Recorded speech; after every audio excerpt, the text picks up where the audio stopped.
the deep dive, where we unpack the ideas that give you, well, a sharper edge. They'll be here.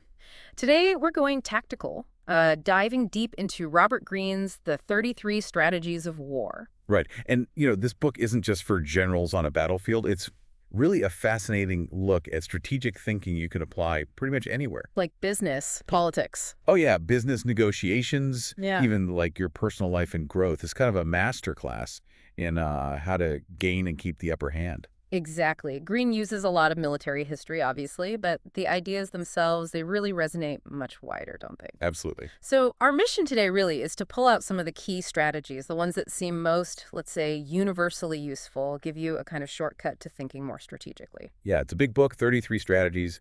We obviously can't cover every single one. No way. But we picked a selection that I think offers some really potent insights. Think of this as your accelerated intro to strategic thinking. Okay, let's jump in. Greene starts with what he calls self-directed warfare. Mastering your own mind, basically. That's right, foundational stuff. And the first one that grabbed me was declare war on your enemies. The polarity strategy.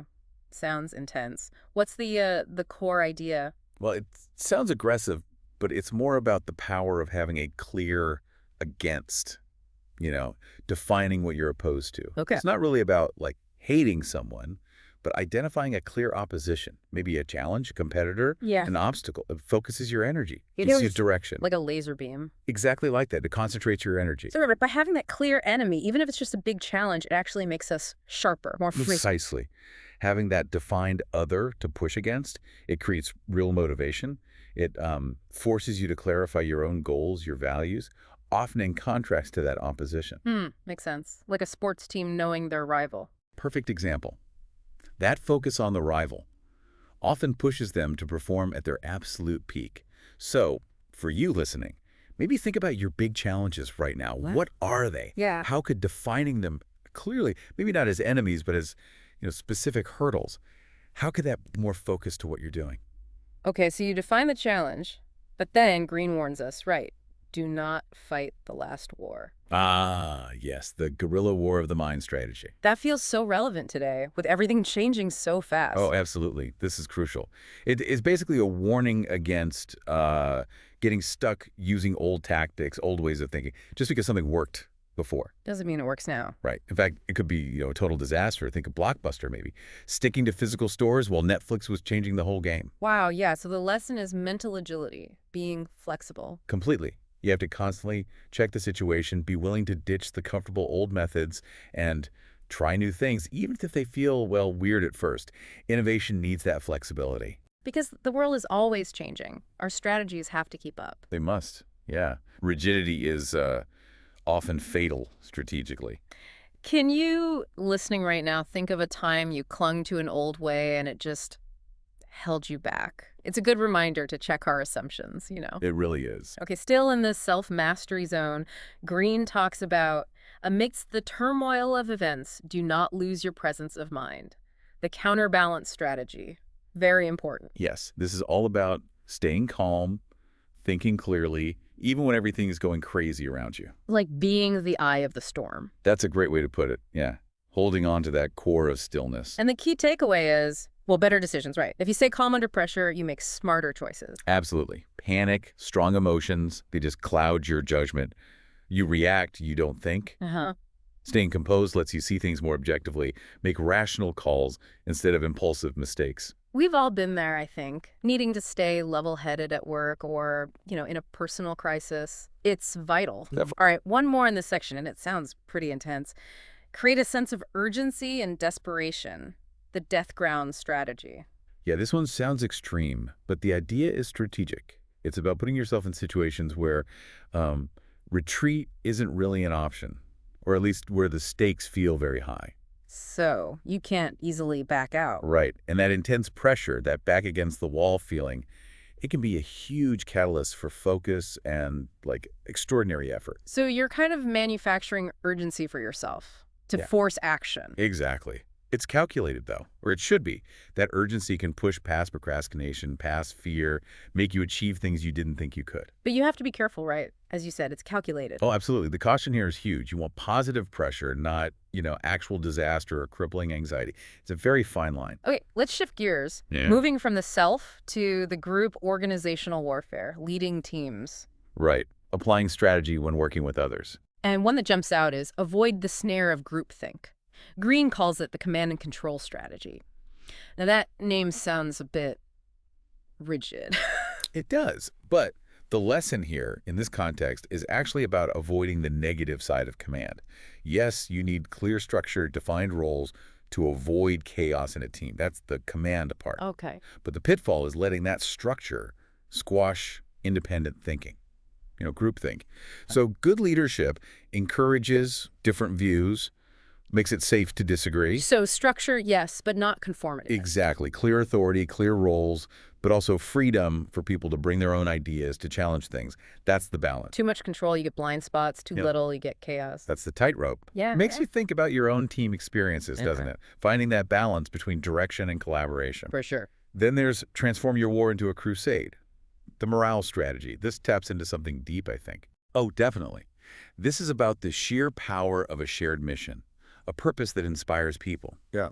When a team believes in something bigger than just their individual tasks. Their motivation goes way up. Way up. Think about, the passion in an early stage startup. Everyone believes in the vision, right? That's incredibly powerful. It's about having that compelling story, that shared vision that everyone buys into. Yes. History shows it again and again. Movements, companies, a strong purpose unites people and fuels incredible effort. Especially when things get tough. It turns a group of individuals into, a real force. A cohesive force, exactly. So, for you listening, what's the unifying purpose where you work or in any group you're part of? Is it clear? Is it genuinely felt? Good questions. Okay, let's move to defensive warfare, protecting your ground. Holding on to what you have strategically. And one really practical one is pick your battles. The perfect economy strategy. Yeah, this is just fundamental wisdom, isn't it? It's about using your resources, time, energy, money wisely. Don't fight every little thing. Exactly. Getting drawn into every minor disagreement just drains you. It dilutes your focus and leaves you weak for the fights that actually matter. So be selective. Conserve your energy for the big goals. Strategic conservation. That's a good way to put it. Figure out which fights are worth it and which ones you should just let go. Yeah. Sometimes walking away is the smart move. Makes you wonder, are there battles you're fighting right now that maybe aren't worth the cost? Always worth asking. Another defensive one I found fascinating. Turn the tables. The counterattack strategy. Sounds like judo. That's a perfect analogy. Yeah. It's about using your opponent's own force, their own aggression, against them. So instead of just blocking an attack, you absorb it and redirect it. Tune their momentum into an advantage for you. Skillful. Turning a negative into a positive. Needs awareness, though. Oh, definitely. Awareness and adaptability. You see their attack not just as a threat, but potentially as an opening. Like a negotiator using the other side's aggressive tactic to make themselves look more reasonable. Clever. So reframing challenges, seeing them as opportunities. That's the mindset shift it encourages, yeah. Okay, let's switch to offense. Taking the initiative. Offensive warfare. Going on the attack, strategically. And the blitzkrieg strategy stands out. Overwhelm resistance with speed and suddenness. Yeah, this highlights the power of hitting fast and unexpectedly. Surprise. Catch them off guard. Exactly. Disrupt their plans, break their defenses before they even know what's happening, before they can properly react. So the lesson is speed, surprise, key to quick wins. Often, yes. Seizing the initiative like that can give you a huge advantage. Don't let them get set. Think of a company launching a disruptive product way ahead of the competition. That first mover advantage? Executed quickly, it can be decisive. Makes you think about timing. When is quick, decisive action needed to grab an opportunity? Critical question. Another offensive tactic. Expose and attack your enemy's soft flank. The turning strategy. This is about finding weakness. Absolutely. Instead of going head-to-head against their strongest point, you look for where they're vulnerable, their weak spot. And you focus your attack there. So hitting the weakness gives you more bang for your buck than fighting their strength. Generally, yes. Path of least resistance for maximum impact. It applies everywhere. Negotiations find their real pressure point. Problem solving, find the weakest link. So looking for those vulnerabilities in a plan, an argument, whatever, that's where breakthroughs can happen. Often, yes. Very strategic. Okay, finally we get to unconventional warfare, the dirty tricks section. Well, maybe indirect or psychological warfare is a better term. Deception, misdirection. Right. And one strategy is take the line of least expectation. The ordinary, extraordinary strategy. This is all about surprise, but in a specific way. Doing the unexpected.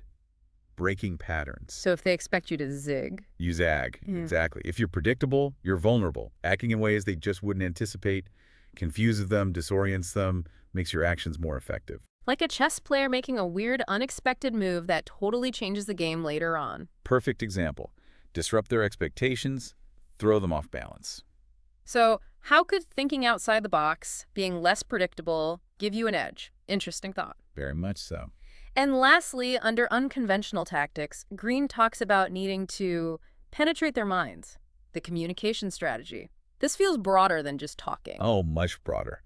This is about how powerful communication is in shaping how people think, how they see things, and ultimately what they decide. Crafting the message. Crafting it, delivering it, understanding how it lands. It's about influencing their whole understanding of the situation to achieve your goals. So it's strategic influence through words and framing. Precisely.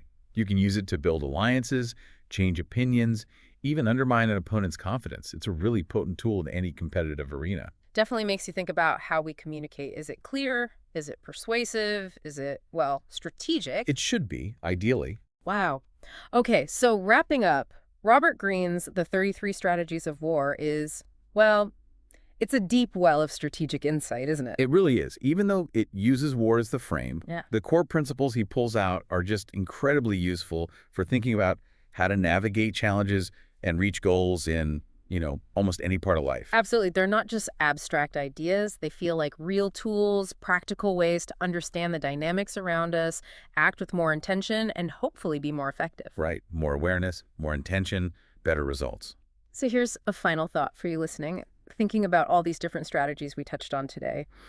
Is there one specific area in your life right now where taking a more strategic approach, maybe even just a small shift, could make a really big difference? Yeah, that's the key question.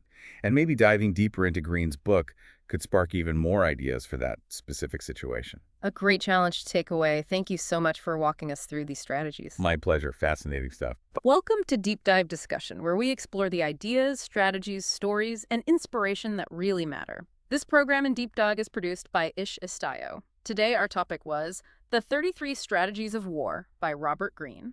And hopefully applying some of these insights can help navigate whatever battles you might be facing. Indeed. Thanks for listening. Grab Ysh Estayo's latest book on Amazon. Need business consulting, artificial intelligence, book writing, and publishing? Ysh has your back. Contact Ysh Estayo or leave a comment. Until next time, keep diving deep.